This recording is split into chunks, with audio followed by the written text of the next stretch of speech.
Hello everyone, this is Lucian Vulsan with the Freedom Alternative. This is sort of a surprise video and totally unscripted since I'm in the middle of the bloody street. So, I'm in front of the courthouse where that rather famous trial has taken place about 3 weeks ago or maybe 4 weeks ago, depending on how much time will I have to edit this video and publish it on my particular channel, on my English language channel. So I'm in front of the courthouse where that rather famous trial took place that ended up being sort of a front page on The Guardian, on New York Times, a former newspaper, and of course on other rather untrustworthy rags. So obviously the particular trial is a pretext for me to make this particular video. The trial did take place here in a place called Bârlad and not in Bucharest, as the New York Times, a former newspaper, wrote, and it did not take place in Vaslui either, as the Guardian wrote at first, but then after I sent them the correction, to their credit, they did correct their reporting. So the trial was rather funny because it basically said that you are too late, mate, and also it said wrong court, mate. The particular individual essentially he said that well, look, I'm alive, there's no way in hell I'm dead, so please, can you please resurrect me in my official papers. What ended up happening was that he filed in the wrong court and also in the wrong format of appeal. What did not appear in the mainstream newspapers and in mainstream television news for that matter, what did not appear there was the fact that the guy had, let's call it legal advice from the mayor of this, let's call it city. I mean, it's almost 100,000 inhabitants, so city. From the mayor of this city. I was very curious to find out how much did the mayor pay to make sure that this particular piece of information doesn't appear in the newspapers. Well, I haven't found out this information. The initial plan was to also get an interview with the guy, but because he's, let's put it in not the best of terms with the city overall and with his nowadays former family, because he's not in the best relationships, he's not here and he's somewhere in the middle of a neighboring county, no way I can get there in time. I did not get an interview from him. But anyway, as I said, this is rather just a pretext, this particular trial, just to tell you where I am. By the time you'll be watching this, I'll be in either in Hungary or in Albania.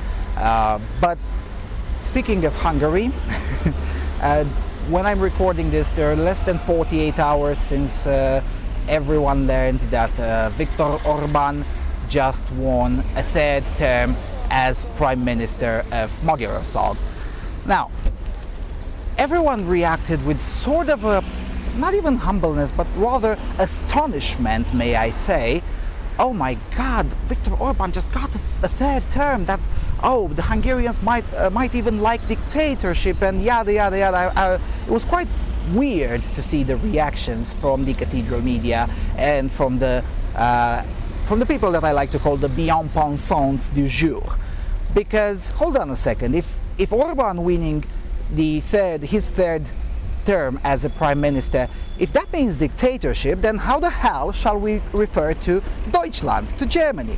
I mean, at the end of the day, Queen Angela Merkel just got, what, the fourth or the fifth term as chancellor? Now, of course, everyone in the know about politics also knows that it is subjected to debate whether Angela Merkel will indeed finish her her fourth term as chancellor. She might be forced to resign somewhere in the middle of the term. But nevertheless, nobody seriously argued that Germany is a dictatorship because Angela Merkel just got re-elected for the fourth time. But for some reason, when there is a non-leftist leader that happens to be popular in a European country and gets to be re-elected for a second or heaven forbid third term, then suddenly the people who elected him or her, suddenly they are now blamed in the cathedral media, and particularly in the European cathedral, as being lovers of dictatorship and whatnot. Why? Because at the end of the day, the axis of politics, particularly in the Intermarium, are geopolitical in and of themselves, but not in the way the cathedral would like them to be or would have them to be, but rather in more simpler terms. Shall we get our places culturally enriched by the religion of special needs, or shall we not? And in the case of the Hungarian people, they said, nah, no, not really, no enrichment for us, not this year either, and not for the next 4 years as well. So as a result, they voted for Fidesz and for the Christian Democrats, which are the main alliance of Orbán's Fidesz. So what? Why is that such an issue? And the answer to that question is the fact that the left, and particularly the European left, is pissed off that it's losing. And this is how we get to the point for why I made this particular video in a fully unscripted format. When you get to the brass tacks of things, and I've been only in small towns in Moldova and in Romania, and probably when you're watching this, I'm in a small town in Hungary. I won't say the town because we'll meet the Budapest fans at the end of April, at the end of this tour. Budapest peeps, please do drop me a line. I'll let you know the dates. We'll be meeting in Budapest, but at the end of this month. But anyway, what I'm doing these days is basically evaluating the politics of small towns, because that's how you get the mood of the populace, essentially. And the mood of the populace is not in line with the mainstream, is not in line with the mainstream the mainstream thought, because at the, how do you call it, the basis of the pyramid, at the level of the common man, if you want, the mood is like this. Look, we like the way things are now, and yes, of course, we would prefer to have some more, how do you call it, well, I guess prosperity, but more aptly called economic growth, and for the common man to feel the economic growth. But at the end of the day, if we have to choose, we would rather choose some cultural homogeneity and some rather peace and quiet. And that's what the cathedral media doesn't understand. And those are the people that pushed Orbán not just over the 50%, but over 60% and even more than that. For instance, I was talking with a friend of mine, a Hungarian guy who lives in Romania, and he was like, look, there were about 200,000-ish people who have both Romanian and Hungarian citizenship. And, well, actually, there are more than 200,000, but 200,000 of them did go to the polls to vote in the Hungarian election. And more than 95% of them voted for Fidesz and for Viktor Orbán. That's why. And if you think that's bad, if you're a leftist that happens to stumble upon this particular video, first of all, do watch other videos which are more structured and more filled with substance rather than this one. But second of all, if you're a leftist watching this video, think of it this way. If it hadn't been for this kind of style of voting, the alternative would have been a Jobbik governance. That would be far worse. And by the way, speaking of Jobbik, and that's when I'll probably wrap this up. Speaking of Jobbik, Jobbik is not, as the cathedral media tells you, it's not a far-right party. It's not even a National Socialist party lately. It's rather a center-left party. For instance, and this piece of information did not appear in the English language media, but the Jobbik leadership, including Gábor Vona, who is the president of the party, even he opposed the Fidesz government's plan to shut down Soros Gergő's university, the Central European University, the rather famous indoctrination center. He opposed, Gábor Vona opposed, Jobbik opposed. So, you know, at the end of the day, Orbán is now, even inside Hungary, alone in believing that Hungary should be Hungarian.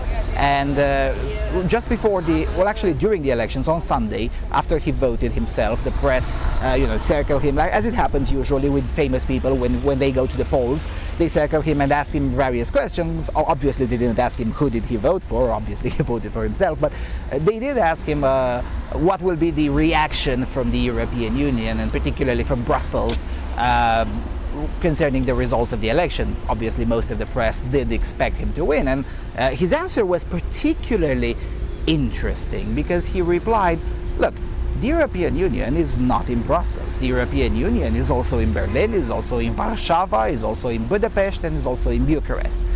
That tells me what I need to know. Orban, for the next 4 years, will pursue intermarium style of geopolitics.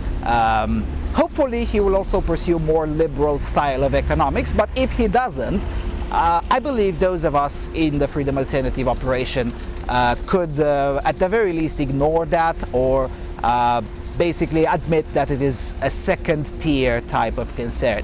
Because at the end of the day, the main concern in the current year should be mass immigration, particularly mass immigration from MENA areas. That will be the Middle East and North Africa, because that will be the battle in the current year and in the next year and in the next 2 years, as far as I'm concerned. All right, so one more thing and then I can wrap this up.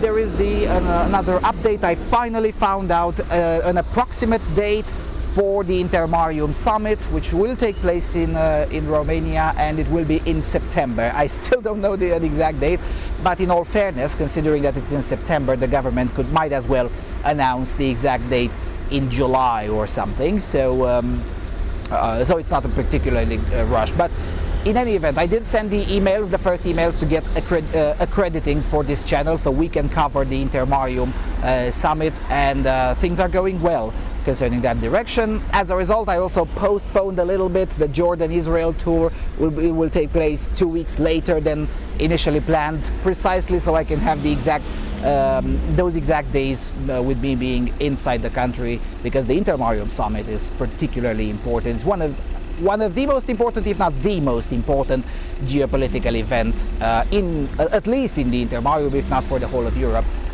in the current year. Since the elections in major countries are already in the past, the most important geopolitical event has to be the Intermarium Summit that will be held either in Bucharest or in some other Romanian city. All right, one more thing. The fundraiser for the Jordan-Israel tour has slowed down lately, although I think I can accept why, because it's Easter period, people are celebrating, they're going into their own vacations themselves, but nevertheless we're getting closer to the $1,000 mark, which is good enough. As I said, $1,500 is the minimum sustainability. We're quite in line. Suntem un grafic, as we would say in Romanian. We're according to the schedule. So yeah, with that said, please do consider throwing a shekel for that particular tour, and I'll also probably publish another update from Hungary after I'll get the chance to speak with several political operatives there, so everyone will know what to expect, because obviously it's very important, since it's one of the most vocal countries in the Intermarium. I am obviously pursuing knowing as many details as possible from that particular place. I guess that's pretty much it. I will not disclose yet which will be the third or the fourth country in this particular tour, but please do keep in mind that I'm on the tour as you're watching this. I am traveling, so please also keep in mind that I will be slower in producing new content as a result of that. So with all of that being said, thank you all for watching. Please do subscribe to my social media. Please again do consider throwing a shekel, and I'll see you all very soon on the Freedom Alternative. Cheers.